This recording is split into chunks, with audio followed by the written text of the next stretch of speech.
우리 인생의 여정을 보면 매일 새로운 꿈을 꾸고 그리고 그 꿈을 이루기 위해서 달려갑니다. 그런데 때로는 우리의 꿈꾸었던 꿈에 대하여 좌절하기도 하고 목표가 달성되지 못하고 쉽게 주저앉기도 합니다. 때로는 나의 노력이나 내 열정에 미치지 못하여 꿈을 잃어버릴 때가 많이 있음을 보게 됩니다. 그래서 작심삼일이란 이야기가 나왔는지도 모릅니다. 작심삼일에 대한 새로운 해석이 저 일본 사람에 의해서 내려진 것을 읽은 적이 있습니다.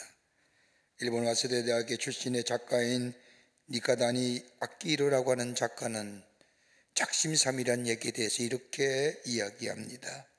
새로운 일을 함에 있어서의 작심삼일을 부정하거나 부인해서는 아니 된다. 그러면서 그가 이렇게 얘기합니다. 작심삼일이 되더라도 자신을 책망하거나 낙심하지 말고 계속해서 그 일을 꿈꾸며 해보라는 겁니다. 새롭게 결심한 일들이 작심삼일로 끝났다고 하면 왜 그 일이 작심삼일로 끝났는지를 생각하고 내가 그때 조금만 더 참고 인내했더라면 그가 그 하고 싶었던 일들 계속할 수 있었을 터인데 이렇게만 깨달아도 그건 자신에게 유익할 뿐만 아니라 바람직한 일이라는 겁니다. 더불어 자신의 유한성과 한계성을 깨달을 뿐만 아니라 나라는 존재에 대한 새로운 인식이 되어지는 기회가 될 뿐만 아니라 작심삼일이 되더라도 새롭게 결심하고 그 일을 지속해 가라는 겁니다. 우리는 새해를 맞이하면서 새롭게 결심한 일들이 우리 안에 많이 있습니다. 올해는 내가 이렇게 해보리라, 내가 저렇게 해보리라. 결심한 일들이 대하여 작심삼일이 되더라도 좋으니 해보라는 겁니다. 작심삼일이 되더라도 그 일을 해나갈 때에 우리는 새로운 존재의 양식을 가질 뿐만 아니라 새로운 존재로 나아가는 기회가 된다는 겁니다. 여러분, 우리의 믿음도 마찬가지지 않을까요? 우리 지난 한 해 우리의 믿음의 생활을 뒤돌아보면 하나님 앞에 얼마나 불충했을까요? 말씀에 순종하지도 못하고 살았습니다. 내 삶의 절대적인 것들을 세상의 상대적인 것들과 바꾸어 실수하며 살았던 나의 삶의 모습들, 넘어지게 했고 쓰러지게 했던 것들, 이제는 다시금 다 새롭게 마음을 먹고 신발끈을 고쳐매고 다시금 믿음의 경주를 해야 할 것입니다. 오늘 본문의 말씀을 보세요. 오늘 본문의 말씀은 하나님께서 분정통화 같은 이스라엘 백성과 나라에게 새로운 길을 제시해 주는 말씀과 더불어 위로의 말씀을 선지자 에레미야를 통하여 말씀하십니다. 에레미야가 활동했던 시대는 아수르가 명하고 바벨론이라고 하는 새 패권주의가 등장하며 세계를 호령할 그때에 이스라엘의 왕이 되어 이스라엘을 새롭게 알렸던 요시야 왕, 그는 얼마 안 되어 죽게 되자 요시야 왕을 통하여 이스라엘이 새롭게 될 것이라고 기대했던 에레미야는 큰 좌절과 절망으로 이어집니다. 그뿐 아니라 새로운 패권의 주인공 된 바벨론의 침공으로 인하여 이스라엘은 언제 나라가 무너질 모를 금박한 그때에 하나님은 에레미야를 통하여 이스라엘 백성에 말씀하시는 내용이 오늘 본문의 말씀의 내용입니다. 소망 없이 그저 나라의 망함을 바라볼 수 없는 그 절망감, 불안과 염려 가운데 미래의 불확실성, 이걸 넘어서서 새로운 소망의 길을 걸어갈 수 있는 것은 다름이 아니라 에레미야는 하나님께로 돌아와야만이 살 길이라고 저들에게 외칩니다. 하나님이 돌아오기만 한다면. 여러분, 금년 안에 어떤 마음으로 시작하고 계시는지요? 아마도 우리가 새해를 시작하면서 여러 가지 많은 이야기를 들으면서 우리의 마음은 몹시 어둡고 불안과 염려 가운데 우리의 마음은 잿빛 하늘 같은 마음으로 한 해를 시작한 것인 줄 압니다. 아무리 주변을 돌아봐도 우리에게 기쁨과 만족을 주는 것이 하나도 없음을 봅니다. 그러기에 지금의 시대를 많은 사회학자들이 얘기하기를 불확실성으로 인한 불안과 절망의 시대라고 얘기하는 것처럼 아무리 주변을 돌아봐도 우리에게 기쁨과 만족을 주는 일이 없습니다. 우리 젊은이에게는 꿈을 잊어버린 지 오래고, 우리 사회에서는 비전이나 꿈이란 단어가 찾아보기도 힘든 이때에, 그럼에도 불구하고 하나님 믿는 우리들에게는 소망이 있는데, 우리의 삶이 하나님께로 돌아가면 하나님의 도우심과 보호하심과 인도하심이 있을 뿐만 아니라 우리에게 새로운 미래가 열려지게 된다는 겁니다. 하나님께 돌아가기만 하면, 하나님 앞에 나아가기만 하면, 저 풍전등화의 나라의 위기 가운데 있는 이스라엘 백성을 향하여 하나님의 에레미야 입을 통하여 전포되었던 하나님의 말씀, 새로운 미래의 소망을 주는 말씀일 터인데, 그 미래와 소망을 갖는 삶의 모습은 어떠한 삶의 모습일까요? 오늘도 우리에게 하나님은 말씀을 통하여 우리에게 말씀해 주십니다. 본문의 말씀을 통하여 함께 말씀을 나누며 은혜 받기를 원합니다. 첫째는 다시 만나자 하시는 하나님이십니다. 하나님께로 돌아가야 한다는 겁니다. 오늘 1절 말씀을 보십시오. 내가 돌아오려거든 내게로 돌아오라고 말씀하실 뿐만 아니라 그 뒤에 말씀을 보면 내 목전에 가증한 것들을 버리고 진실과 정의와 공의로 여호와의 삶을 두고 맹세하면서, 여기서 내게로 돌아오라고 말씀은 다른 번역본을 보면 우리 다시 만나자라는 겁니다. 하나님이 만남의 자리에 초청하시는 겁니다. 에레미야가 하나님의 말씀을 전할 때에 이스라엘의 상황은 정치적으로 매우 어려운 상황이었습니다.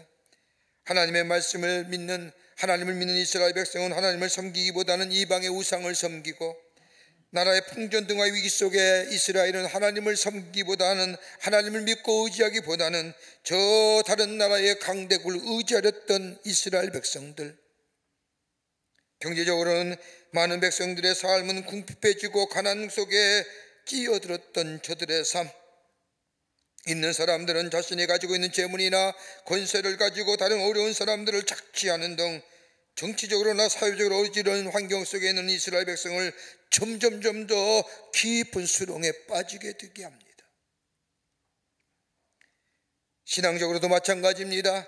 하나님과의 관계성이 깨어진 이스라엘 백성, 하나님의 부르심을 받은 하나님의 백성으로서의 정체성이 무너지고, 이 하나님의 정체성이, 백성의 정체성이 무너지게 될 때에 다 무너지고 잊어버렸던 저 이스라엘 백성을 향하여 오늘 하나님은 에레미야 입을 통하여 너희에게 미래와 소망을 주는 길은 다름이 아니라 내게로 돌아오라고 하시는 겁니다. 다시 만나자라고 말씀하시는 겁니다. 여러분, 예수님의 비유 가운데 잃어버린 아들에 대한 비유의 말씀이 나옵니다. 우리가 잘 알고 있는 예수님의 비유 가운데 하나입니다. 그런데 여러분, 잃어버린 아들에 대한 비유의 클라이맥스가 어디 있을까요? 재산을 가지고, 아버지의 재산을 가지고 저 바깥에 나가 방탕하게 쓰다가 이제는 가진 것 없어서 쥐염 열매로 배를 채우는 저 그 아들의 그 삶의 모습들을 보여주는 것이 클라이맥스일까요? 아닙니다. 예수님이 이 잃어버린 아들의 비유를 통하여 하시고자 하는 말씀은 다름이 아니라, 돌아오기만 하면, 아버지께로 돌아오기만 하면 아버지와의 관계가 새롭게 회복될 뿐만 아니라 아버지께서 모든 것이 새롭게 주어진다는 사실, 새로운 존재로서의 변화를 말씀하시는 겁니다. 돌아오기만 하면, 다시 만나기만 하면, 우리의 삶이 아무리 절망과 좌절과 그로 인하여 미래의 불확실성으로 인한 우리의 마음속의 불안과 어려움 가운데 있지라도 우리가 하나님께로 돌아가기만 하면, 우리의 삶의 방향을 하나님께로 돌이키만 하면, 이걸 가리켜서 신학적 용어로 회개한다는 겁니다. 우리의 마음의 방향이 바뀌는 겁니다. 내게로 향했던, 저 세상으로 향했던 마음의 방향성이 이제는 하나님께로 향하고 하나님 나라의 방향성으로 바뀌어지는 것을 가리켜서 회개합니다. 이럴 때에 새로운 세계가, 새로운 미래가 열려진다는 겁니다. 우리 하나님은 우리의 형편과 저지를 잘 아십니다. 우리의 사정도 아십니다.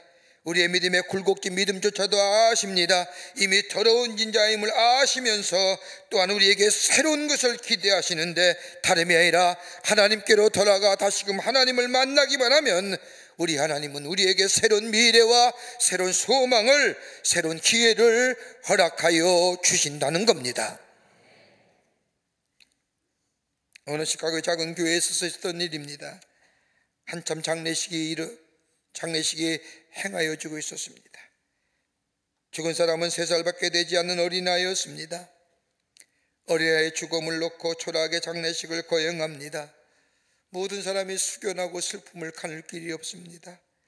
목사님이 기도할 때 모든 사람이 눈을 감고 있는데 초라하고 더러운 옷을 입은 거짓 몰골의 한 사람이 몰래 들어와 기도하는 중에 그 죽은 아기의 죽음의 신발을 몰래 훔쳐가지고 도망을 갑니다. 그리고 그것을 35센트에 팔아먹고, 그리고 그 팔은 돈 가지고 술 한 잔을 사 먹습니다. 그는 알코올 중독자였습니다. 한번 상상해 보십시오. 3살밖에 안 되는 어린아이의 장례식에 한 어른이 몰래 들어와 아무리 알코올 중독자라고 하더라도 그 어린아이의 죽음의 신을 벗겨가지고 그 신을 팔아 술을 사 먹는다. 이건 인간이기에 거절한 인생이지요. 누가 이 사람을 인간이라고 얘기할 수 있을까요? 더 놀라운 일은 그 사람이 누구냐? 그 죽은 아기의 아버지입니다. 짐승마도 못한 사람, 인간이기를 거절한 사람. 그런데 이 사람이 복음을 듣고 예수를 믿어 예수를 영접하여 새로운 사람이 됩니다. 그리고 복음의 전도자가 됩니다. 이 사람이 누구냐? 19세기 미국의 복음지 운동의 대표 목사로 시카고 영적 부흥을 일으켰던 멘트라이더 목사입니다. 그는 자신이 알코올 중독자였기에 자신의 과거의 일들을 기억하면서 시카고에 있는 알코올 중독자들에게 하나님의 말씀을 전하는데 19세기의 미국의 복음주의 운동의 대표적인 부흥사가 되었던 것을 보게 됩니다. 인간의 길을 포기했던 사람, 짐승만도 못한 사람이라고 했던 자, 그가 하나님께로 돌아올 때 하나님은 그를 받으실 뿐만 아니라 새로운 존재로, 새로운 삶으로 새롭게 변화시켜 그를 하나님의 거룩한 구원의 역사에 쓰임받게 했던 것을 보게 됩니다. 고린도후서 5장 17절 말씀을 보십시오. 그런즉 누구든지 그리스도 안에 있으면 새로운 존재, 새로운 피조물이라. 이전 것은 지나갔으니 보라 새 것이 되었도다. 여러분, 새로운 존재로서의 변화는 시간의 흐름에 해결해 주는 게 아닙니다. 겉사람은 우패하나 우리의 속사람 매일매일 새롭다라고 하는 말씀은 시간이 지남에 따라 우리의 속사람이 새로워지는 것이 아닙니다. 예수 안에 있어야 됩니다. 하나님께로 돌아와야 됩니다. 하나님께 돌아온다는 것은 하나님의 주권을 인정한다는 겁니다. 내 삶의 주인은 내가 아니라 하나님이십니다라고, 우리의 모든 것이 나의 공로로 나의 노력으로 이루어진 것이 아니라 하나님의 전적인 은혜입니다라고 고백하는 삶, 이게 돌아온다는 겁니다. 여기에 새로움이 있습니다. 새로운 존재가 됩니다. 우리의 성품이 변하고 우리의 인격이 새로워지며 우리의 보는 관점이 달라지고 삶의 태도가 달라지고 우리의 삶의 우선순위가 달라지고, 그러기에 우리의 미래가 달라집니다. 예수께로 돌아오는 삶. 그런데 예수께로 돌아가야 할 때 예수의 우리의 삶의 방향이 예수님께, 하나님께로 향하는 삶. 그런데 돌이키기만 하면 만나주시고 우리를 새롭게 해주시고 새로운 사명자의 삶으로 세워주시는데, 그냥 돌아가기만 해서 되는 것이 아니라 구체적으로 우리가 돌아갈 방향성이 오늘 성경에 나오고 있습니다. 하나님께로 돌아가야 됩니다. 그런데 구체적으로 우리가 하나님께로 돌아갈 어느 부분에 돌아가야 되느냐? 오늘 여기 있는 성경은 진실과 공의와 정의로 살아가야 한다는 거예요. 여러분, 진실이 뭘까요? 진실은 다름이 아니라 하나님 앞에 내가 내 자신에게 정직함을 얘기합니다. 내 자신에게 정직해야 한다는 겁니다. 내 안에 내 거짓이 없어야 된다는 겁니다. 여기가 진실함이 나옵니다. 여러분, 정의가 어떤 걸까요? 정의에 대해서 많은 얘기하죠. 얼마 전에 하버드 대학의 교수이며 정치철학자인 마이클 샌들 교수의 저스티스라고 하는 강의가 세간에 큰 반향을 일으키고 많은 사람이 그 강의를 들었습니다. 마이클 샌들이 얘기하는 정의의 어떤 겁니까?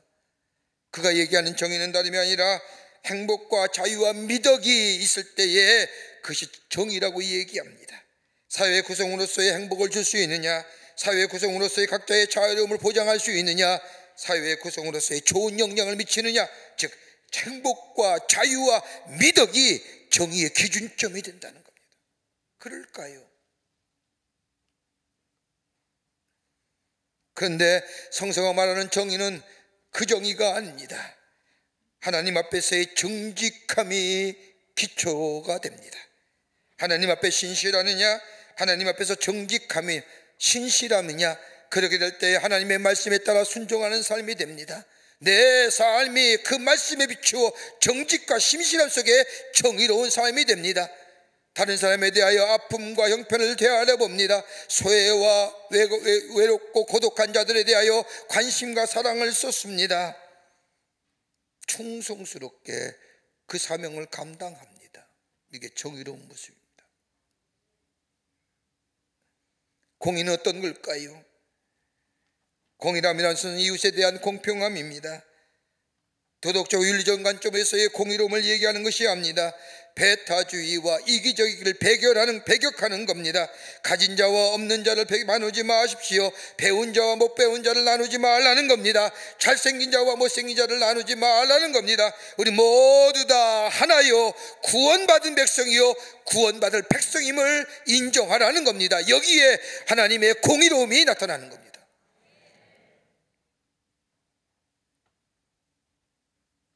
하나님께 돌아갈 때에, 하나님께 돌아가는 건 분명히 돌아갈진데 어디요?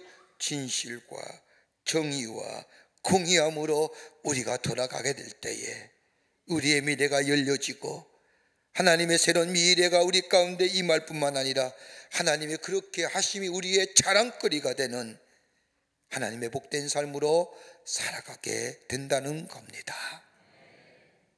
여기에 소망이 있는 거예요. 여기에 미래가 있는 겁니다. 두 번째는 우리의 묵은 땅을 기경하라는 겁니다. 우리의 묵은 땅을 갈아엎어야 된다는 겁니다. 오늘 3절 말씀을 보십시오. 너희 묵은 땅을 갈고 가시덤불에 파종하지 말라고 말씀하실 뿐만 아니라, 여러분, 이와 유사한 말씀이 호세아서 10장 12절 말씀에 나옵니다. 너희 묵은 땅을 기경하라. 지금이 곧 여호와를 찾을 때니라 라고 말씀하십니다. 여러분, 묵은 땅이 뭘까요? 이 성경에 말씀하시는 이 묵은 땅은 우리 마음을 얘기합니다. 우리 마음의 밭을 얘기합니다. 마음의 밭을 뒤집어 보라는 겁니다. 마음속에 가득 차 있는 이기적인 마음, 욕심으로 가득 찬 마음, 정욕과 이생어장으로 그득한 우리의 마음, 그러기에 하나님의 말씀이 들려와도 그 말씀에 나태하죠. 하나님의 말씀을 들려하지 않는 교만한 마음, 영적인 게으른 마음, 이런 마음들을 뒤집어 엎으라는 겁니다.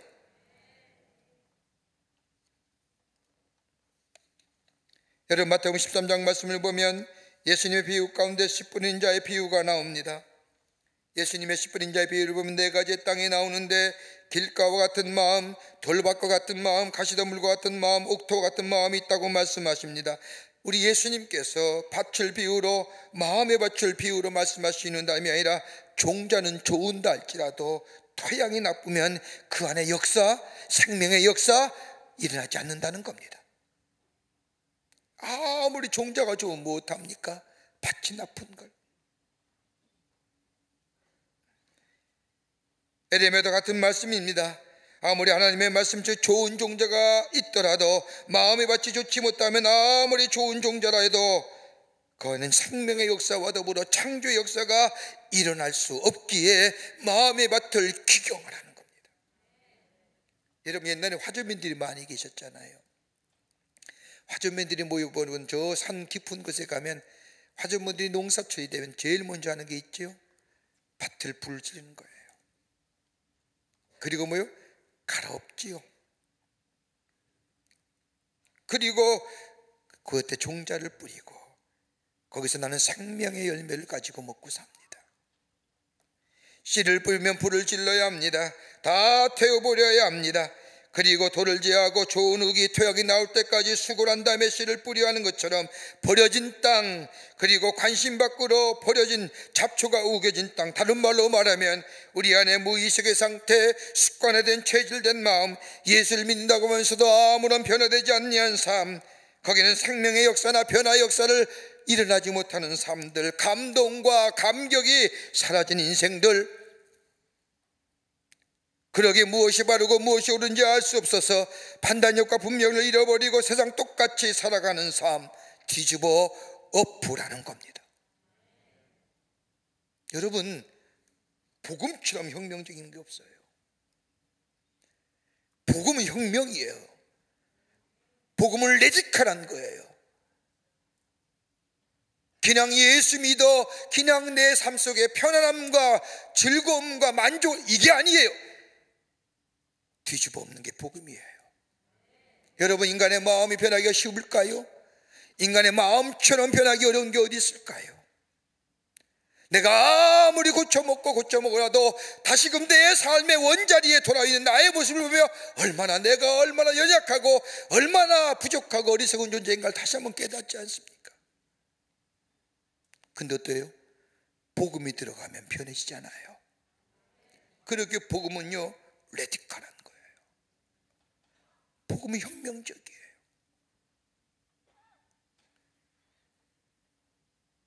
여러분, 기독교인의 윤리가 이 땅에서 사라진 이유가 어디 있을까요? 여러 가지 많은 얘기를 합니다만은 다 한 가지예요. 내가 하나님 나라의 백성의 정체성을 잃어버리니까 내 안에 하나님 나라의 법이, 하나님 나라의 삶이 이 땅에 사라진 거예요.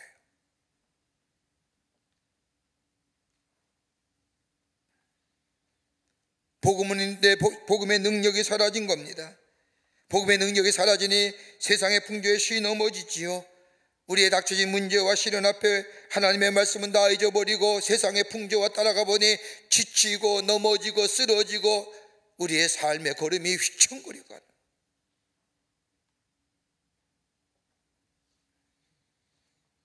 바울이 말한 것처럼 경건의 모양은 이 시대 경건의 능력이 사라진 우리의 삶, 습관화되고 체질화된 이 마음의 상태를 불살라버리라는 겁니다.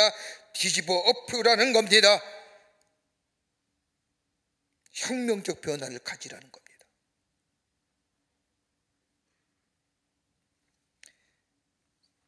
얼마 전에 스탠퍼드 대학의 경영학 교수인 짐 콜린스라고 한 사람이 쓴 책 가운데 좋은 기업을 넘어 위대한 기업이란 책이 경영학의 화제를 일으켰습니다.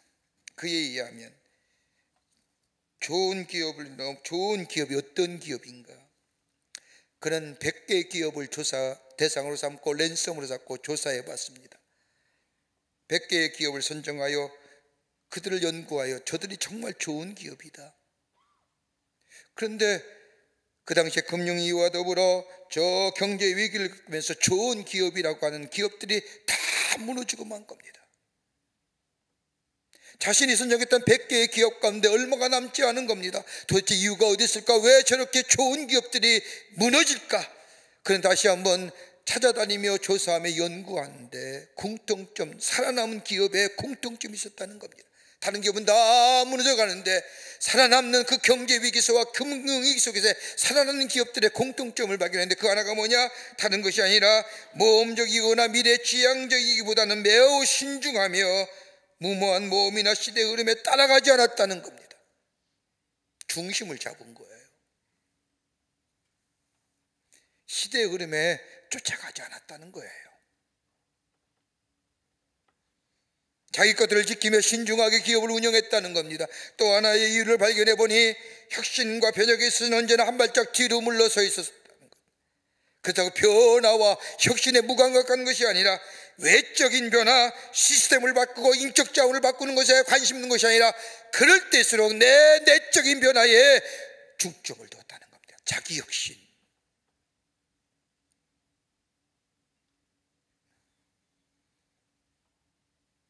또 하나 또 한다면 겸손했다는 거예요. 이것을 발견한 이 짐 콜린스는 뭐라고 얘기합니까? 이런 기업이야말로 좋은 기업을 넘어서서 위대한 기업이다.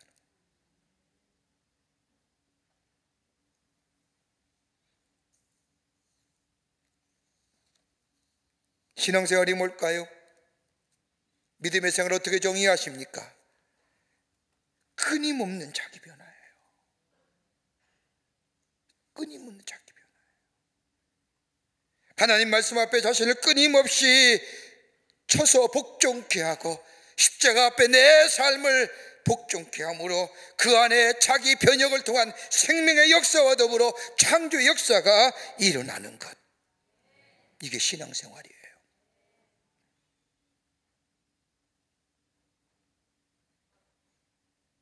우리의 마음속에 있는 마음에 이 우거진 잡초들, 열매와 생명의 역사를 거추장하고 방해하는 것들, 여러분 이거 이길 수 있는 것이 어떨까요?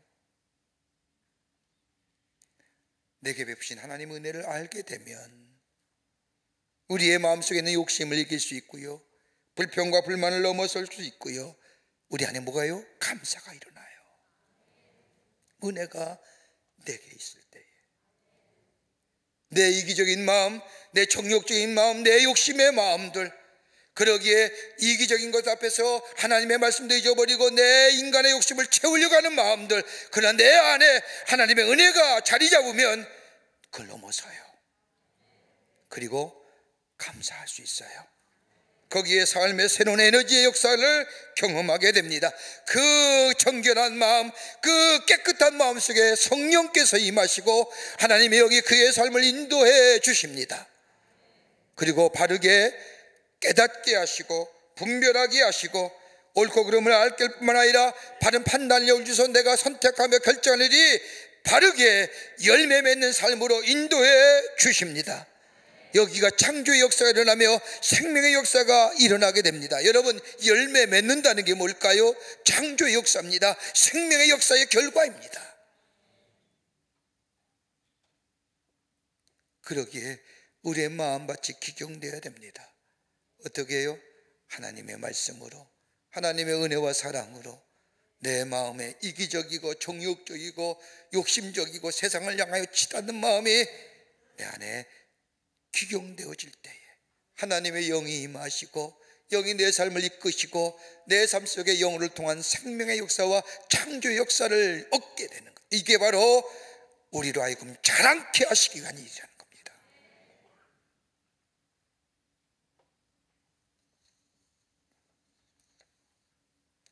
끝으로 좋은 씨앗을 우리 마음에 뿌려야 합니다. 좋은 씨앗이 우리의 마음속에 뿌려져야 한다는 겁니다. 하나님의 말씀이 우리의 마음을 지배해야 한다는 겁니다. 오늘 4절 말씀을 보십시오. 유다인과 예루살렘 주민들아, 너는 스스로 할례를 행하여 너의 마음 가죽을 베고 나 여호와께 속하라고 말씀합니다. 할례를 행하되 육신의 할례만 행하지 말고 마음의 가죽을 베고 나 여호와께 속하라는 말씀입니다. 하나님의 거룩한 택하신 백성으로서의 육체의 할례, 그것만 되는 것이 아니라 마음의 저 가죽을 베라는 겁니다. 너의 마음을 움켜잡고 있던 저 단단한 가죽을 베어버리라는 겁니다. 가죽을 벤다는 것은 다름이 아니라 내 경험이나 내 이성이나 내가 의지했던 것을 잘라버리라는 겁니다. 내가 의지했던 것을 잘라버리고 이제는 하나님의 말씀에 지배받으며 하나님의 말씀에 이끌려받는 사는 인생 되라는 겁니다. 이게 바로 예수의 생명을 소유한 인생이라는 겁니다. 여러분, 하나님의 말씀이 내 안에 계시면 내 삶을 지배하면 어떤 역사가 일어날까요? 하나님의 말씀은 책망과 더불어 바르게 함의 역사 있기에 내 삶을 매일매일 책망하십니다. 바르게 살아가게 하십니다. 온전케 해주실 뿐만 아니라 선한 일을 행할 능력을 갖추게 하셔서 내 인생 자체를 고귀한 인생으로, 존귀한 인생으로 세워주십니다. 그렇게 바울이 뭐라고 얘기해요? 빌립보 3장 8절의 말씀을 보면 예수 그리스도라는 지식이 가장 고상한 지식이라고 말합니다. 여러분, 바울이 예수라는 지식이 가장 고상한 지식이라고 얘기한 이유가 어떨까요? 그 어떤 것도요, 자신을 변화시키지 못한다는 거예요. 배우면 배울수록 더 겸손해지는 것이 아니라 교만해진 자신의 모습들, 자기를 드러내기려고 했던 자신의 마음들, 그 세상의 그 어떤 것도 자신을 변화시키지 못하는데 오직 예수 그리스도가 내 안에 계실 때에 내가 그의 안에 있을 때에 내 생각이 바뀌고 내 모든 것이 새롭게 변화시키는 것뿐 아니라 매일매일 새로운 존재로 만들어 가시는 것이기에 예수 그리스도를 아는 지식이 가장 고상한 지식이라고 얘기하는 거예요. 여러분, 하나님의 말씀만이 나를 새롭게 해주십니다. 말씀만이 나를 성품의 변화를 시켜주시고 새롭게 하시고 나의 미래를 새로운 삶으로 열어주십니다. 그러기에 하나님의 말씀이 내 마음의 법이 되어야 됩니다.